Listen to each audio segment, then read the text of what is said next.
이번에 미국에서 편지 한 통이 트럼프 책상 위에 올라갔습니다. 근데 이 편지가 어쩌면 우리 XRP 가격을 통째로 흔들 수 있는 신호일지도 모르겠는데요. 그동안 우리는 클래리티 법안만 통과되면 XRP가 날아간다라고 믿어왔었는데 이번에 들어온 뉴스를 살펴보면요. 그 시나리오 자체가 통째로 미뤄질 수 있다. 이런 가능성이 분명하게 보여요. 왜 그런 건지, 그리고 그럼에도 불구하고 결국에 리플이 유리한 이유들 지금부터 하나씩 풀어드려 보도록 하겠습니다. 먼저 이번에 들어온 뉴스부터 천천히 정리드려 볼게요. 미국 하원 농업위원회 위원장이 트럼프 대통령한테 편지를 한 통 보냈습니다. 그리고 내용은 짧고 단순한데요. CFTC라는 기관에 비어있는 위원 자리, 빨리 전부 다 채우라는 겁니다. 근데 이 편지에서 가장 눈에 띄는 부분이 있어요. 이 편지를 보낸 사람이 공화당 위원장 혼자가 아니라는 점인데요. 민주당 쪽 의원도 같이 이름을 올렸고, 즉 평소에 매번 부딪히던 공화당이랑 민주당이 오늘만큼은 손잡고 트럼프한테 똑같은 메시지를 보냈다는 거예요. 그리고 여기서 자연스럽게 한 가지 질문이 떠오르죠. 도대체 CFTC가 뭐길래 양당이 사이좋게 편지까지 써서 보냈을까요? 그리고 이게 우리 XRP랑은 과연 무슨 상관이 있을까요? 쉽게 한번 설명을 드려볼게요. CFTC 같은 경우에 미국에서 상품 시장을 감독하는 정부기관입니다. 우리가 평소에 비트코인이나 XRP는 증권이냐 상품이냐 이런 얘기 자주 듣죠. 만약에 상품으로 분류되면은 그걸 관리하는 곳이 바로 이 CFTC고, 그래서 클래리티 법안이 통과되는 순간 CFTC가 디지털 자산 전체를 본격적으로 감독하게 될 겁니다. XRP의 운명을 직접적으로 결정짓는 자리가 바로 거기고요. 근데 여기서 또 문제가 하나 있어요. 지금 CFTC에 원래 앉아있는 위원이 딱 한 명뿐이라는 사실인데요. 원래 그 자리 같은 경우는 5명이 전부 다 채워야 되는 자리인데요. 지금은 마이클 셀리그라는 위원장 한 사람이 혼자서 모든 일들을 처리하고 있습니다.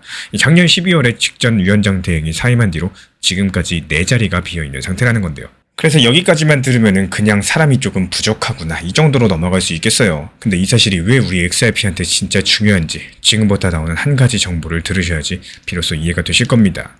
올해 1월 달에 민주당 상원의원 에이미 클로부차가 클래리티 법안에 작은 수정안 하나를 제안했는데요. 내용은 이렇습니다. CFTC 위원이 최소 4명 이상 지명되고 인준되기 전까지는요. 이 법이 효력을 발휘하지 못하게 하자라는 거예요. 무슨 뜻이냐? 클래리티 법안이 통과가 돼도 자리가 채워지지 않았을 때 이 법은 그냥 종이 위에서만 통과된 거고 실제로는 아무것도 작동하지 않는다는 뜻입니다. 근데 지금 트럼프 대통령 같은 경우는 오늘 기준으로 봤을 때 CFTC 위원을 단 한 명도 지명하지 않은 상황인데요. 그리고 지명만 한다고 끝이 아니라 이 지명된 사람들이 상원에서 인준 절차를 통과해야지 그제서야 자리에 앉을 수가 있는 건데 이런 과정들이 짧게는 몇 주, 또 길게는 몇 달까지도 걸리게 될 겁니다. 그리고 이쯤 되면 머릿속에 다시 그 질문이 떠오르실 거예요. 아니 그래서 우리 XRP는 어떻게 되는 거냐? 여기서부터가 오늘 영상의 진짜 핵심이겠습니다. 클래리티 법안이 통과돼도 위원 4자리가 안 채워지면요. 그 법은 작동하지 않을 겁니다. 그리고 작동하지 않으면 XRP가 디지털 상품으로서 명확하게 분류되는 일도 자연스럽게 미뤄지겠죠. 즉 우리가 그동안 클래리티만 통과되면 XRP 폭등이다 이렇게 믿어왔던 그 시나리오가 사실은 트럼프 결정 하나에 달려있는 셈이겠어요. 그래서 트럼프가 빠르게 5자리 후보를 발표하면 흐름이 살 거고요. 늦어지면은 법이 통과돼도 시장은 한참을 기다려야 되겠습니다. 근데 여기서 또 한 가지가 있죠. 반드시 아셔야 될 시간 제약이 있는데 올해 11월 달에 미국에서 중간선거가 열리고 미국 정치 역사를 살펴보면 이 중간선거에서는 대통령이 속한 정당이 의석을 잃어버리는 경우가 정말 많았습니다. 만약에 이번 11월 달에 공화당이 상원 다수당 자리를 잃어버리게 되고요. 또 그 뒤로는 트럼프가 원하는 사람들을 위원으로 앉히기가 훨씬 더 어려워질 겁니다. 그러니까 이번에 양당이 사이좋게 빨리 채워라. 이렇게 편지를 보낸 진짜 이유가 바로 여기에 있다는 거고 시간이 지금 정말로 얼마 남지가 않았습니다. 그리고 여기서 살짝 소름 돋는 부분이 하나 있어요. 이번에 들어온 그 편지 한 통은요. 표면적으로 봤을 때 그냥 행정 절차에 관한 얘기처럼 보이겠지만 그 안을 들여다보시면 사실 XRP 가격 시나리오의 시계를 직접 건드리는 사건입니다. 호지처럼 포장이 되어 있지만 실제로는 이제부터 시간 싸움이 시작됐다. 이런 신호에 더 가깝다라는 거죠. 그렇다면 지금 이런 상황에서 앞으로 가장 가능성 높은 흐름들 과연 무엇이 있을까요? 이 트럼프 행정부 차원에서 클래리티 법안 통과를 누구보다 빨리 보고 싶어 합니다. 재무부 장관 스콧 베센트 측에서 이미 여러 차례 정도 봄 안에 서명을 끝내자 공개적으로 압박을 해왔었고 이런 상황에서 이번에 양당이 같이 위원 지명을 요구하는 편지를 보냈다는 건요. 워싱턴 안에서 이제 더는 미룰 만한 명분이 없다. 이런 공감대가 만들어졌다는 신호로서 읽어볼 수가 있겠죠. 그래서 지금 흐름을 놓고 보면 트럼프가 앞으로 한두 달 안에 첫 번째 CFTC 위원 후보를 발표할 가능성이 가장 커 보입니다. 이런 부분들 단정하기 어렵겠지만요. 양당의 압박이 들어온 바로 다음이라서 정치적으로 미루기가 쉽지가 않습니다. 그래서 만약에 이 발표가 6월 달 안에 나온다. XRP 입장에서 봤을 때 단기적으로 모멘텀이 다시 살아나는 신호가 될 수가 있겠고 반대로 7월 달이 지나서도 지명 소식이 없다. 그럼 시장은 결국에 11월까지도 기다려야 되나 이런 피로감에 들어갈 수가 있다는 거예요. 그리고 또 한 가지 너무 비관적으로만 보실 필요가 없습니다. 미국 SEC랑 CFTC 같은 경우는 이미 올해 초에 합동 해석서라는 것들을 발표했는데요. 그 안에 16개 암호자산이 디지털 상품으로 분류되어 있다. 이런 사실들이 공개가 됐어요. 즉 법이 정식으로 발효되기 전이라도 이 미국 규제 기관들끼리는 이미 방향성을 잡고 움직이고 있다는 뜻입니다. 그래서 시간이 조금 걸리더라도 XRP가 가야 될 길 자체는 점점 더 분명해지고 있다. 이렇게 볼 수가 있겠고, 결국에 클래리티 법안만 통과되면 끝이다 이렇게 생각하기 쉽겠지만요. 진짜 변수는 트럼프가 이 CFTC 5자리를 얼마나 빨리 채우느냐 여기에 달려있는 상황입니다. 양당에서 함께 압박 편지를 보낸 거는 시간이 얼마 남지 않았다는 신호고요. 11월달 중간선거 전까지가 사실상의 데드라인이다 이렇게 보시면 되는 거고, 그래서 앞으로 한 달 이 트럼프의 입에서 어떤 이름이 나오느냐, 이게 바로 XRP의 다음 흐름을 가르는 결정적인 장면이 되어줄 겁니다. 그럼 여기서 한 가지 질문을 남겨둬 볼게요. 이 트럼프가 과연 6월달 안에 첫 번째 CFTC 위원을 지명할 수 있을까요?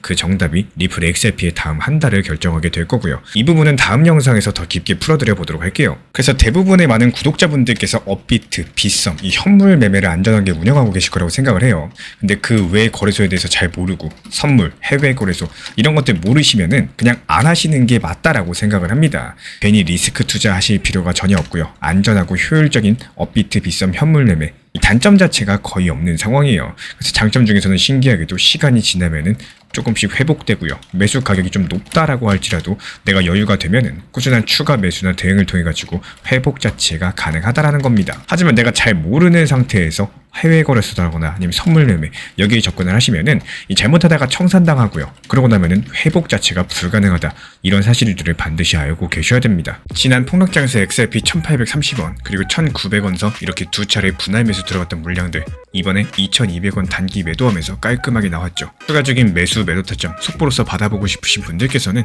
현재 보이는 번호로 연락 주시거나 댓글창 링크 통해서 신청 주시면은 확인되는 대로 입장 드리겠습니다. 사실상 지금 시장 같은 경우는 누가 봐도 알트 장세가 맞습니다. 이 머리로는 다들 알고 계세요. 근데 하루 종일 알트 타점 들여다볼 시간 솔직히 없으시죠? 일도 하셔야 되고요. 가끔은 쉬기도 하셔야 되고요. 놀러도 가셔야 됩니다. 그래서 그 시간을 제가 대신 써주고 있습니다. 1년 365일 주말에도 명절에도 시장 모니터링 드리면서 타점 잡아드리고 있는 상황이고요. 이 지난 4월 한 달 동안 47개 종목에서 수익 실현 시켜드렸고, 아직 5월 중순도 안 된 상황에서 16개 종목 수익 실현 시켜드리면서 하루에 최소 1개 이상씩은 꾸준히 수익을 이어나가고 있습니다. 이 지금 시장 같은 경우는 비트코인, 리플, 도지코인처럼 이렇게 무거운 메이저 코인만 들고 있으시면은 당연히 답답한 구간일 수밖에 없습니다. 그래서 규모가 작은 이 소규모 알트 위주로 빠르게 치고 빠지면서 수익 수단을 만들으셔야 되는 시장인 거고, 기본적으로 우리 채널에서는 메이저 알트 비중 그리고 소규모 알트 비중들을 나눠가지고 포트폴리오로 같이 끌고 갑니다.